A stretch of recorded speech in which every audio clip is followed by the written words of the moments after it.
नमस्कार, बहुत-बहुत स्वागत करते हैं आज की फिर से एक नई घटना में। दोस्तों, आज की घटना काफ़ी हैरान कर देने वाली और काफ़ी झकझोर देने वाली है। आप कल्पना भी नहीं कर सकते कि आज की दुनिया में लोग अपनी ज़रूरत के लिए उम्र का भी कदर नहीं करते हैं। दरअसल दोस्तों, आज की जो घटना है, यह घटना एक बिहार प्रदेश हुआ करता है। उसी बिहार में एक भागलपुर नाम का ज़िला हुआ करता है। उसी ज़िले में एक छोटा-सा गाँव हुआ करता है। उसी गाँव का रहने वाला प्रेमचंद्र सिंह। प्रेमचंद सिंह के बीघों की बीघों ज़मीन हुआ करता है। उनके पास काफ़ी सारी ज़मीन हुआ करता है, उसके बाद उनके पास आम का बगीचा हुआ करता है। उनको हर साल अच्छा खासा पैदावार आम का हो जाता था, उसका आमदनी भी अच्छा खासा हो जाया करता था, जिससे प्रेमचंद के घर में किसी भी चीज़ की कमी नहीं होती है।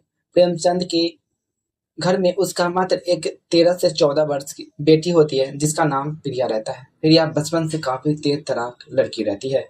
प्रिया की निजी शिक्षा एक निजी स्कूल में ही हुआ करता है। उनके पिता के पास इतने पैसे नहीं रहते, उनकी शिक्षा अच्छे स्कूल में हो सके।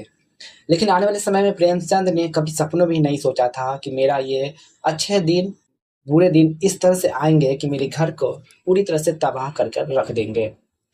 दरअसल दोस्तों, प्रेमचंद की पत्नी होती है मंजू देवी, जो घर का कामकाज किया करती है।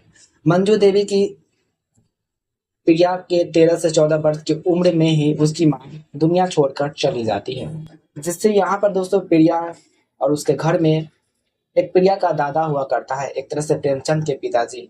लगभग 3 परिवार उस घर में बसते हैं और सारा ज़िम्मेवारी प्रेमचंद के कंधों पर चला आता है।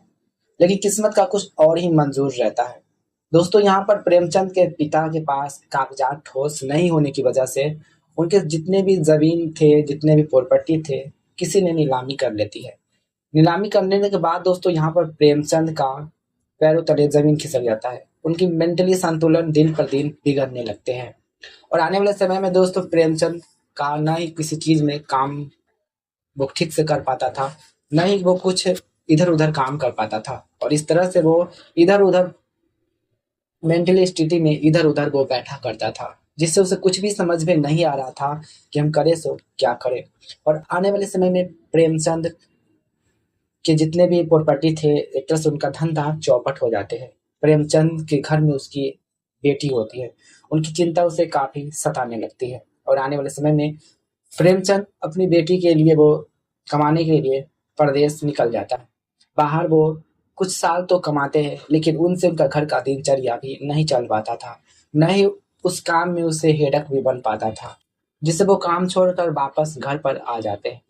आ जाने के बाद दोस्तों घर पर ही वो गाँव में घूम-घूम कर वो ठेले पे सब्जियाँ बेचने का वो काम शुरू कर देते हैं। उनसे उसका जीवन यापन काफ़ी अच्छा हद तक चलने लगता है।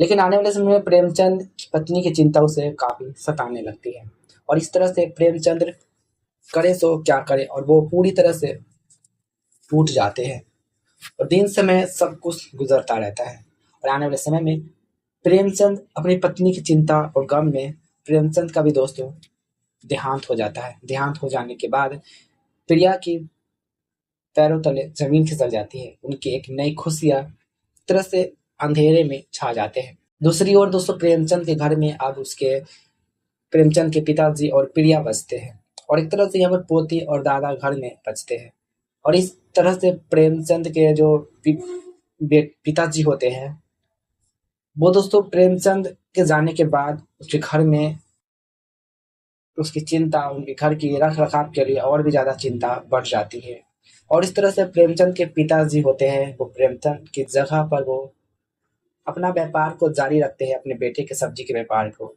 लेकिन आने वाले समय में दोस्तों यहाँ पर प्रिया बचपन से ही हर चीज़ की वो शौकीन थी। बचपन से वो उसके पिता काफ़ी ज़्यादा प्यार करते थे और उनको हर ख्वाहिश को वो पूरे करते थे। लेकिन यहाँ पर प्रिया के जो दादू थे वो उनकी हर ख्वाहिश को वो पूरा नहीं कर पाते थे। लेकिन प्रिया की हर ख्वाहिश उनके लिए काफ़ी एक ज़िद आड़ बन चुकी थी। लेकिन आने वाले समय में प्रिया अपने दादू को कहती है, मुझे ये चीज़ चाहिए, मुझे वो चीज़ चाहिए। लेकिन उसके दादू होते हैं अपने बेटे के जाने के बाद, अपनी बहू के जाने के बाद वो नशे-नवाब ज़्यादा करने लगता है। जितने भी वो पैसे कमाता, नशे-नवाब में लुटा दिया करता था।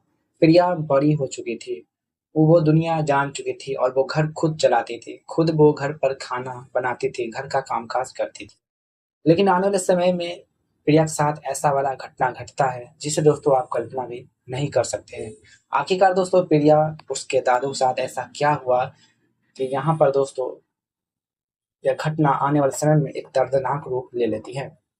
चलिए आज की कहानी को पूरी विस्तार से बात करते हैं कि आखिरकार क्या है पूरी कहानी और यहाँ पर प्रिया ने कौन सी बड़ी कदम उठाई जिसे दोस्तों आप सुनेंगे तो आपको होश उड़ आएंगे। तो वीडियो में आगे बढ़ने से पहले वीडियो को लाइक और चैनल को सब्सक्राइब जरूर करें ताकि मेरा हौसला बढ़ता रहे और इस कहानी को पूरा लास्ट तक आप लोग जरूर देखिए ताकि आज की कहानी से कुछ ना कुछ सीख जरूर मिलेगी और अवेयर होने के लिए एक संकेत भी मिल सकती है।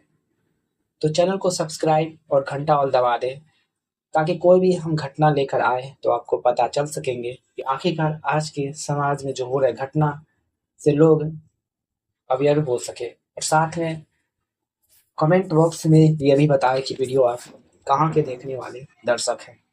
कमेंट बॉक्स में अपना नाम हमें ज़रूर लिखें। साथ में यह वीडियो आप कहाँ से देख रहे हैं कमेंट बॉक्स में हमें ज़रूर बताएं। दरअसल दोस्तों यहाँ पर प्रिया जो होती है वो काफ़ी तेज और तड़ाक लड़की रहती है। प्रिया लगभग 7वीं क्लास की पढ़ने वाली छात्रा होती है। उसके पिता के जाने के बाद प्रिया की पढ़ाई पूरी चौपट हो जाती है। प्रिया जैसे तैसे करके वो कुछ पैसे जुटाकर वो 8वीं कक्षा पास कर लेती है, लेकिन उनके पास इतने ज़्यादा पैसे नहीं होते हैं कि वो आगे की पढ़ाई को वो जारी रख सके। एक दिन प्रिया बैठे बैठे अपने दादू से कहते हैं कि दादू मुझे आगे की पढ़ाई के लिए पैसे चाहिए, लेकिन उसके दादू प्रिया की हर बातों पर वो डांट देते थे, चाटा लगा देते थे, जिससे प्रिया पूरी तरह से टूट जाती है और वो कर भी क्या सकती थी। प्रिया की पढ़ाई पूरी तरह से चौपट हो जाती है और वो सारा दिन अपने दादू की सेवा में वो लगी हुई रहती थी। घर पर खाना बनाना, कामकाज करना, एक तरह से वो उसके ऊपर पूरा प्रेशर आ जाता है। दूसरी ओर उसके जो दादू होते हैं मंडी से सब्जियां लेकर आते थे, जिससे यहाँ पर उस सब्जियों को गले सब्जी सरे सब्जी को छांटना अलग करना प्रिया के लिए एक बहुत ही बड़ा हार्ड टास्क साबित हो जाता है। लेकिन प्रिया अपनी पेट भरने के लिए उसे यह हद तक भी गिरना पड़ जाता है।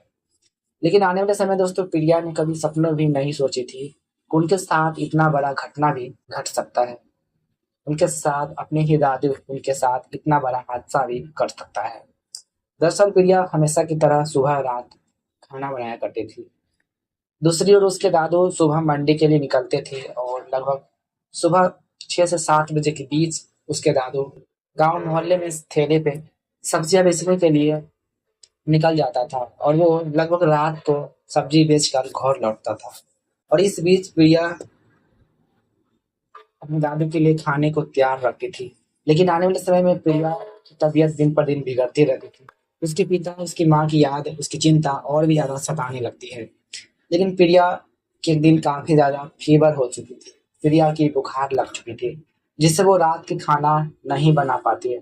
दादू सब्जी बेचकर घर आते हैं तो प्रिया को, जब प्रिया खाना नहीं बनाती है तो उनके दादू उसको डांट लगा देते हैं। उस दिन प्रिया